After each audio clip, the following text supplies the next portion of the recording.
Salam semuanya Bapak Ibu Saudara-saudara yang dikasihi Tuhan. Hari ini kita sama-sama belajar satu bagian firman Tuhan. Tetapi sebelum kita memulaikan khotbah kita pada hari ini, saya ajak saudara-saudara untuk bersatu dalam doa. Kami sungguh sangat bersyukur ya Tuhan buat anugerah Tuhan dalam kehidupan kami. Sementara Tuhan, kami akan sama-sama mendengarkan satu bagian kebenaran firman-Mu. Maka dari itu kami minta Allah Roh Kudus-Mu bantu kami supaya kami bisa mengerti, memahami apa yang Abang-Mu sampaikan Tuhan. Ini kebenaran firman-Mu Tuhan, kami serahkan tangan-Mu dalam nama Yesus Kristus. Haleluya. Amin. Saudara-saudara, hari ini kita sama-sama belajar satu bagian firman Tuhan. Untuk itu, saudara-saudara ambil Alkitab kita buka dalam kitab Efesus pasal yang kedua ayat ke-9 sampai yang ke-10. Saudara-saudara bisa bacakan nantinya di rumah atau dimanapun kita berada. Kita baca dalam Efesus 2 ayat 8 sampai yang ke-10. Saya bacakan buat kita. Sebab karena kasih karunia kamu diselamatkan oleh iman. Itu bukan hasil usahamu tetapi pemberian Allah. Itu bukan hasil pekerjaanmu. Jangan ada orang yang memegahkan diri. Karena itu kita ini buatan Allah, diciptakan dalam Kristus Yesus untuk melakukan pekerjaan baik yang dipersiapkan Allah sebelumnya, yang mau supaya kita hidup di dalamnya. Saudara-saudara yang dikasihi Tuhan, dalam hidup kita ini seringkali kita berusaha untuk melakukan perbuatan-perbuatan baik. Saya mau mengatakan bahwa hal itu tidak salah, tetapi hal yang salah, hal yang sangat keliru ketika kita mengatakan bahwa kita diselamatkan karena kita melakukan perbuatan-perbuatan baik. Saudara, saya mau mengatakan bahwa kita sebagai pengikut-pengikut Kristus, sebagai murid-murid Kristus, kita mempunyai keunikan dari agama-agama lain. Kalau agama lain, saudara-saudara, mereka berbuat baik, mereka menolong sesama, mereka mengasihi sama. Mereka punya tujuan supaya mereka diselamatkan, supaya mereka masuk ke surga ketika mereka berbuat baik. Saudara, saya mau mengatakan bahwa kita sebagai orang percaya, kita sebagai pengikut Kristus, kita berbuat baik, kita mengasihi saudara-saudara kita karena kita sudah diselamatkan. Itu bukti kita bahwa kita sudah diselamatkan. Maka dari itu saudara-saudaraku yang dikasihi Tuhan, firman Tuhan melalui Paulus, melalui kitab Efesus ini, kita diajar untuk melihat bahwa keselamatan bukanlah hasil usaha manusia atau bukan hasil usaha saya dan saudara, melainkan itu semua karena anugerah Allah. Namun saudara-saudara, kasih karunia tidak berhenti pada pengampunan dosa. Kasih karunia itu juga mengubah kita dalam supaya kita hidup bagi kemuliaan Allah. Dengan kata lain, Bapak Ibu Saudara-saudara semua, orang yang sungguh-sungguh atau orang yang benar-benar diselamatkan oleh kasih karunia akan menunjukkan perubahan nyata dalam sikap hati dan perbuatannya dalam kehidupan sehari-hari. Saudara, kalau kita perhatikan surat Efesus yang dituliskan oleh Rasul Paulus ini, termasuk kalau kita perhatikan kota Efesus ini termasuk kota besar dan pusat penyembahan berhala. Saudara, kalau kita perhatikan dalam pasal yang kedua ini, kalau kita perhatikan dari ayat 1 sampai yang ketiga ini menggambarkan bahwa kondisi manusia sebelum diselamatkan. Kalau saya bacakan buat kita, kamu adalah sudah mati karena pelanggaran dosa dan dosa-dosamu. Saudara, ini melambangkan atau menggambarkan kondisi kita sebagai manusia sebelum diselamatkan. Tetapi kalau kita perhatikan di ayat yang ke-4 sampai ke-7 ini menekankan tindakan Allah. Saudara, hari ini kita belajar satu tema, yaitu anugerah yang menyelamatkan. Maka poin yang saya ambil kepada kita pada hari ini, poin yang pertama adalah keselamatan adalah anugerah Allah, bukan hasil usaha manusia. Kalau kita perhatikan dalam ayat yang ke-8 sampai yang ke-9, Paulus menulis, sebab karena kasih karunia kamu diselamatkan oleh iman. Itu bukan hasil usahamu, tetapi pemberian Allah. Itu bukan hasil pekerjaanmu. Jangan ada yang memegahkan diri. Saudara, kalau kita perhatikan ayat ini menegaskan bahwa keselamatan tidak pernah lahir dari upaya manusia, melainkan sepenuhnya berasal dari kasih karunia Allah. Makanya saya mengatakan, jika seseorang mengatakan bahwa dia diselamatkan karena dia berbuat baik, itu suatu hal yang keliru.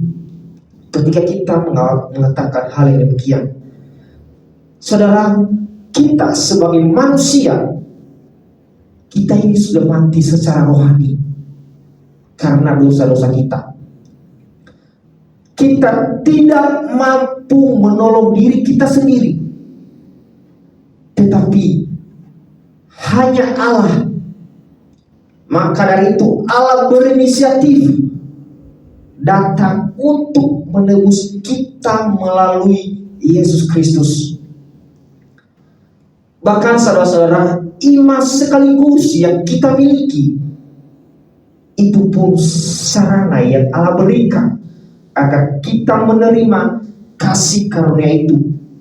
Maka tidak ada tempat kita untuk sombong. Karena itu tidak ada tempat kita bagi kesombongan kita sebagai manusia. Semua kemuliaan hanya bagi Allah yang menyenangkan kita tanpa syarat dan tanpa jasa.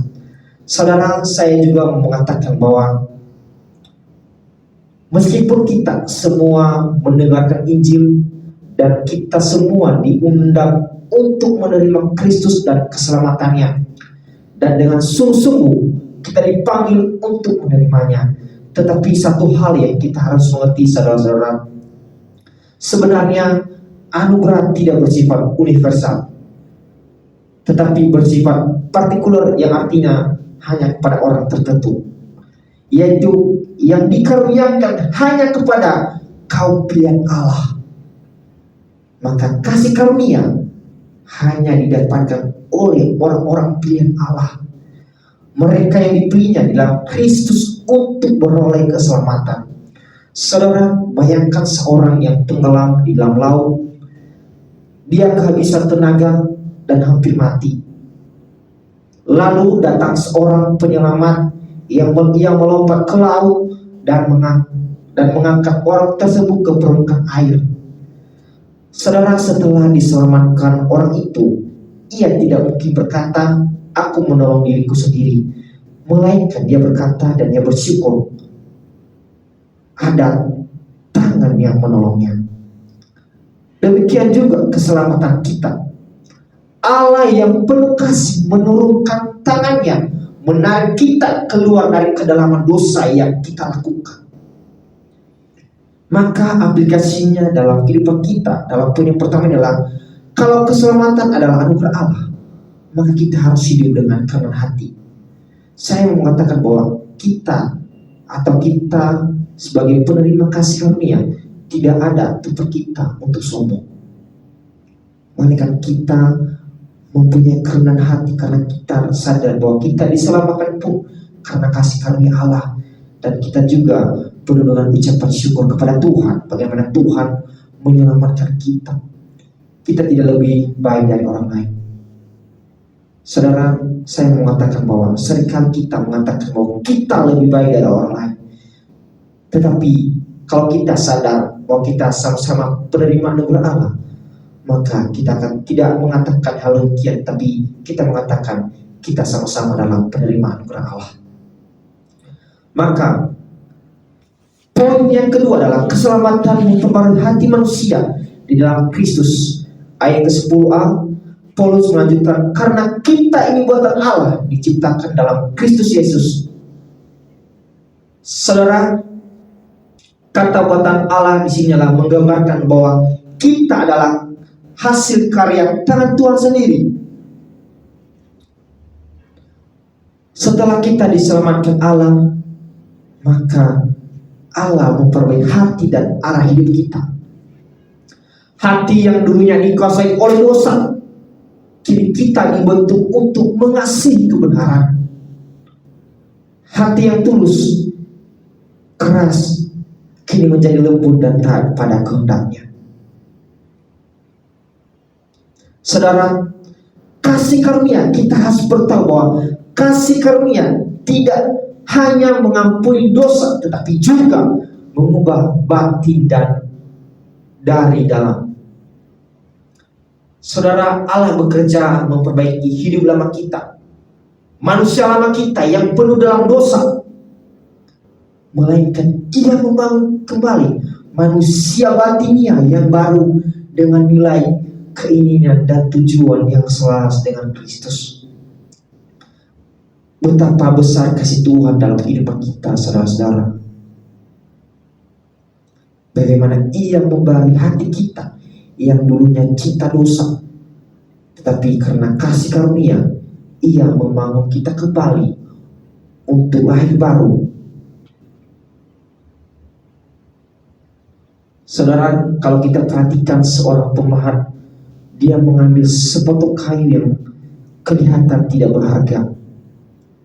Ia mengukir dengan sabar, ia menata bagian-bagian yang keras hingga akhirnya terbentuk sebuah nilai karya seni.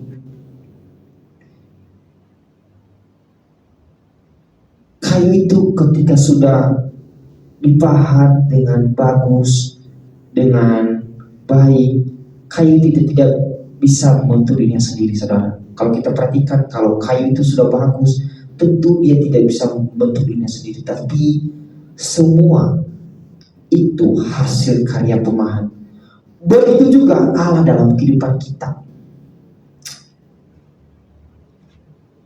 Ia memahat hati kita melalui proses, kadang melewati teguran dan ujian. Tetapi semuanya itu bertujuan supaya kita menjadi pribadi yang mencerminkan kemuliaan-Nya. Maka aplikasinya dalam kehidupan kita dalam poin yang kedua ini adalah, saudara, kalau kita sudah diselamatkan, maka tanda nyata adalah perubahan hati. Jika kita sudah diselamatkan, jika kita sudah sadar bahwa kita sudah diselamatkan karena kasih karunia Allah, maka kita akan merubah atau kita akan memiliki perubahan hati. Mungkin kita masih belum sempurna, tapi arah hidup kita sudah berbeda. Kita tidak lagi hidup untuk diri kita sendiri, melainkan untuk Tuhan.